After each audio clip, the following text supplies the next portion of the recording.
Adulthood. Do we have any mothers here? Mothers? Anybody that used to have a mother? I want to ask you women, you mothers, when you were pregnant, did you believe you're having a baby or were you expecting a baby? You cannot tell a pregnant woman, one day I'm going to have a baby. I believe that one day I'm going to have a baby. That woman is expecting a baby. And she's acting like she's going to have a baby. She's preparing the room, having birth parties, buying Pampers and diapers and onesies. She's gone out preparing herself. She knows the day she'll have that baby. That baby only knows mother. The baby does not know daddy or sisters or brothers or aunties or your best friend. The baby does not know the godparent. It knows only mother. All this nourishment, all this food, all this care, all this love comes from mother. That is the only existence that's ever known. But one day that baby will struggle to get away from mother because freedom is natural. Freedom is natural. That child wants to be free. And it will struggle to leave its only environment it's ever known, this only loving, caring person, and it will struggle. And the mother will bring that baby home and keep it clean and keep it nourished and get up at every whimper, hop up out of bed and see what that baby needs and give it everything it wants.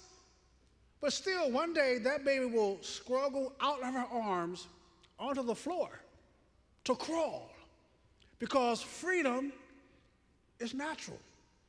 It doesn't dislike mother. It doesn't love mother any less. Freedom is natural. And that baby will crawl on the floor, and no one has ever told that child, one day, son or daughter, you're going to walk.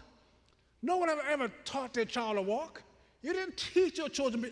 Your child walks because walking will get that bottle easier than crying for you to get it for him. Freedom is natural. That child will get up on that coffee table and wobble and thinking about the floor. So when let's go to the coffee table, the butt hits the floor. That's what their mind is. And the child will stand up and fall 300 times before the first step. Has never walked.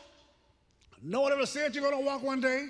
Didn't know what walking was, but will still stand up and fail 300 times and never give up. How many times have you failed? Failure is good. Failure teaches you what not to do. The baby will fall down, but the child will still walk, and most of us have photographs or videos of our child's first step. How do you know it's going to be the first step? You see it in their eyes. I'm not going to fall anymore. I'm not going to fall. I'm tired of falling. I'm going to make this work. I'm going to walk today. That child gets up and wobbles and let go of the coffee table and bam, bam, bam. And guess what you learn? Walking is just controlled falling. You fall forward, you fall forward. Try to walk. Get out of here when you leave today and try to walk leaning backwards. Leaning back where you came from. Leaning back to crawling. Leaning back in mama's lap. If your mother had loved you enough to keep you from falling and kept you in her arms to keep you from falling, you'd be 45 years old now, unable to walk. Because freedom is natural. It's natural. What happens? You take that child and you put him in daycare, and you got other kids in daycare. The circle of friends is directly associated with where mama put you. So you got your best friends. You didn't pick your friends in daycare. Mama put you in the daycare. So you got friends and your best buddy. You took naps together. You did finger painting together. You got out and you play recess together. And you're friends. You get to be 4 or 5 years old, and your best friend gets a tricycle. You get a Bob big wheel. Well, you're not hanging around each other as much anymore because he has tricycle friends and you have big wheel friends now. Still like him, but you got different little things you're doing. You get a little older, and your best friend, your napping buddy at daycare, gets a bicycle, and you get a pair of roller skates. Okay, he's still cool, he's nice, but I got my roller skating friends, he got his bicycle friends, and you get a little older, and And you get to, maybe he gets a motorcycle. And by the way, anybody got teenagers at home right now? Trust me, they're thinking about your car. Because freedom is natural. you get in that car. See, teenagers are half adults. They're half grown. They have to make the bills, not to have to pay the bills. But your best friend, he has a motorcycle now. You have a car. You don't see very much of him.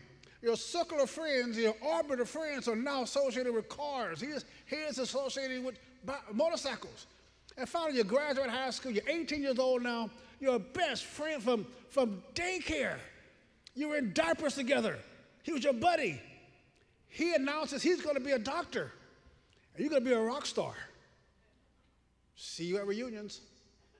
See you at reunions. You will not be able to be his friend. You have to associate with other kids that are going to be what you're going to be. The same thing in this business. You're in a different orbit than all the folks you ever did business with and associated with.